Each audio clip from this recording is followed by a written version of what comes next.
to all the dispossessed youth of Africa, for perpetuation of communion with ancestral spirits through the fight for African freedom, and in the firm faith that the dead, the living, and the unborn will unite to build the destroyed shrines.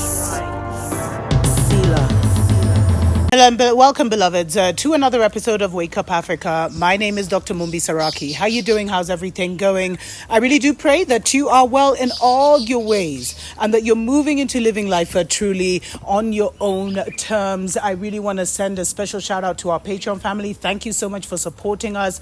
There is a lot more information that I will be releasing on there, so go ahead and consider joining us. The links are down below. And thanks for everyone who sends us the questions and emails. You can always contact us, Dr. Mumbi at drmumbishow.com. Be sure to subscribe to this channel, beloveds. There's so much going on as we try to, reclaim our minds, because what is happening right now is that there's been this major spiritual war, and it's now starting to percolate into the physical, but it has to come through, the mind. And so we are in such an intense battle for our mind and for our senses, beloveds, because we've given them away. The Babylon system came smoothly and quietly like a serpent, and before we knew it, we were embraced in its grip. And so there's so much that we have to do to reclaim us, because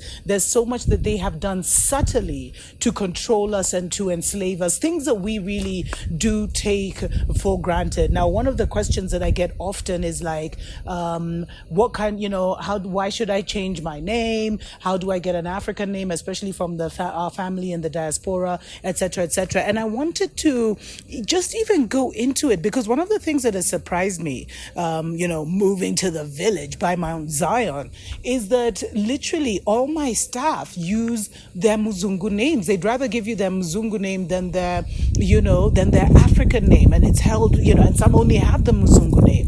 And I think we've taken for granted, some will say that, that was done because the Mzungu or whatever, the foreigners can't pronounce our local names, so it's easier to just give them, a foreign name, etc., etc. But we have to get deeper into the power of naming, and why our ancestors, even our most recent ones, took so much time, and it was such a deep process. What a child was named, beloveds, because the world is mental.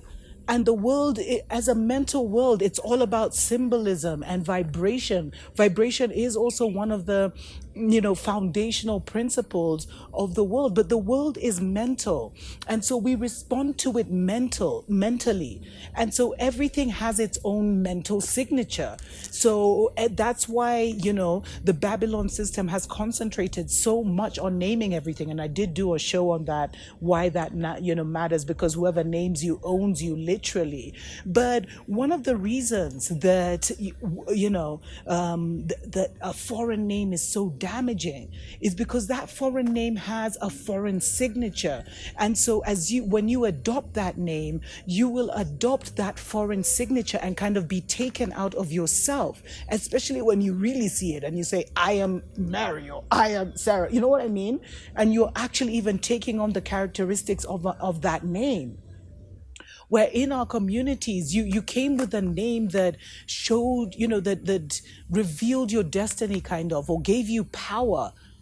Because Mumbi is a very powerful name. And I used to use my Babylon name back in the days. I'm not even going to say it on here, but I can definitely see a difference in my personality and in my character from when I was using the Babylon name and I was living in Babylon, and to now when I took Mumbi, which is my original name, but when I fully, went back to that, because I don't want the two names to be mixed up. I mean, the reason I actually did it initially was so trivial, but it's like that signature, because there have been many Mumbis. Mumbi is like the first mother, and they say, Gikoyo, who is like Adam, if you want to think of the Adam and Eve story, when he saw Mumbi, he was like, wow, like she's a creator, she's a molder of reality. Like she can do things. She's a highly powerful woman, and very many powerful women have carried that name. So when I take on that name of Mumbi, I am taking on that vibration, that generational vibration, to boost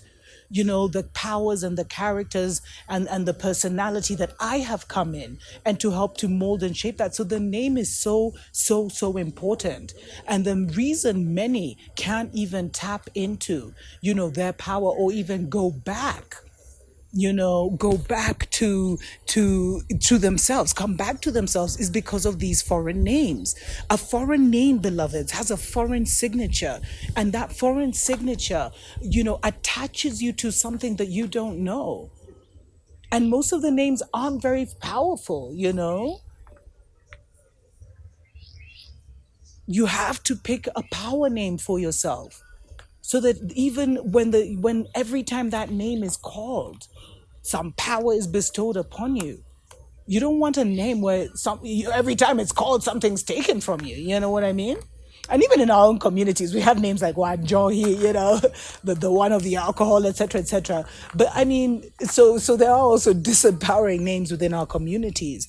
But we must recognize the importance of the signature we have given ourselves in this world. And it's reached a point, beloveds, where I even want to legally change my name and really drop those Babylon names, because I don't want that energy signature anywhere around me. And we have to realize how important this is, because a name is everything that you're identified with. So what do you want to be identified with or identified by?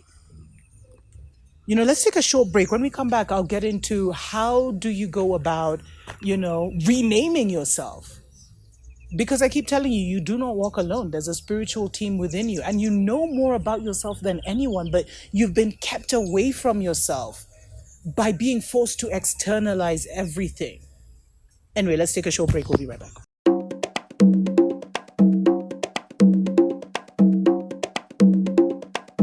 Wake up, wake up, wake up, wake up, wake up. Wake up, Africa. Welcome back, beloveds, to Wake Up Africa on the Dr. Mumbi Show. My name is Dr. Mumbi Saraki. I really hope that the wind isn't interfering with the microphone. I'm reporting live and direct from the foothills of Mount Zion, just living the dream, literally, beloveds. And one of the questions I get a lot is, what should I change my name to? Now, before we took a break, I was explaining the damage of having a foreign name and how it disempowers you and connects you even more to the matrix and the Babylon system. I mean, because you even have a Babylon name. So it's just like everything pulls you like a magnet into that matrix. And part of the decolonization of our minds is the decolonization of our name, and really, going back to a name that fits us, a name that has power. Because why should anyone call you anything if it doesn't have power? And there are names that give you power. When someone calls it to you, it's like they're elevating you, they're boosting you because of the name you have. And there are some names that disempower you. So every time someone calls you that name, it brings you down because it has such a low vibration. Every word, every letter has a signature, beloveds, especially with this Babylon letter system that we now use, that many even of our languages have translated their names into that. But every word, every letter has a vibration, and that vibration is either high or low, and it will even put you on a certain place. So how do you go about, renaming yourself, basically? I think the most important thing is the name should be, whatever name you pick, it should be as close to the character, your main characteristic, your strongest point, and the reason that you are moving, in this, the reason that you feel you're here, the reason that you're in this reality. Now, if you have an elevated meditation life, an elevated spiritual life, you should really just, continually ask yourself that question. The best time to ask, your spirit, your spiritual team, and even just to connect with your spirit mind, a question is just before you sleep, or just before you lay down, to put that question in your mind. Make it the primary focus of of your meditation, of your resting, etc., etc. Also, just to some of us write things down, so to just continuously just to free write, and to ask that question and to see like the main characteristics that you feel are a part of you. And it should be a journey of amazing discovery, you know what I mean?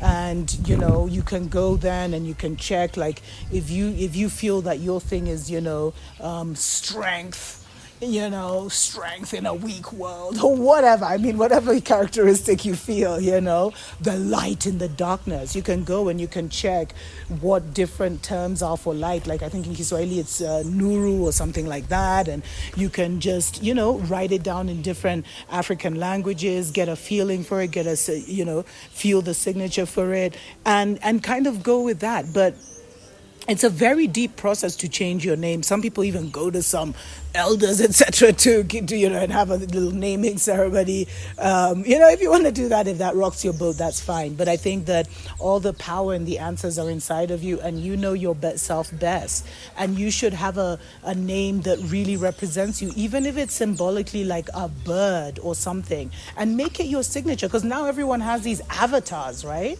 So you can already, even before you change, you can already make that the name that everyone, that is in all your social media, if you're still in the matrix world, etc., etc. It's the word that you can just ask, it's your nickname. It can become the thing that you want people to call you, and it will catch on.